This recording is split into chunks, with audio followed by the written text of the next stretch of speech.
এটা হলো কুমজুম পাস এবং এই সামনে আছে কুমজুম মাতার মন্দির। আমরা চন্দ্রতল ক্রস করে এখন কাজা দিকে যাচ্ছি। কাজা যেতে গেলে কুমজুম টপ ক্রস করে যেতে হবে। নিচ থেকে দেখুন, ওইখান থেকে ওই দিক দিয়ে রান দিয়ে আসবে। আমরা কুমজুম মাতার মন্দিরে প্রবেশ করব।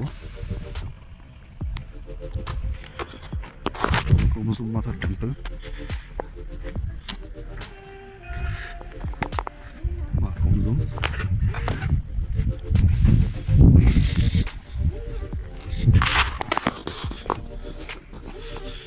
দেখুন বৌদ্ধিস্টদের সেই টেম্পল, এটা হচ্ছে মা কুমজুম।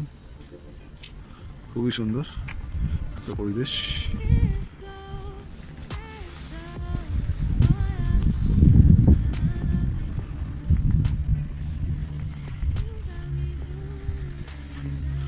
ওইখান থেকে পাহাড়ের ভিউটা অসাধারণ।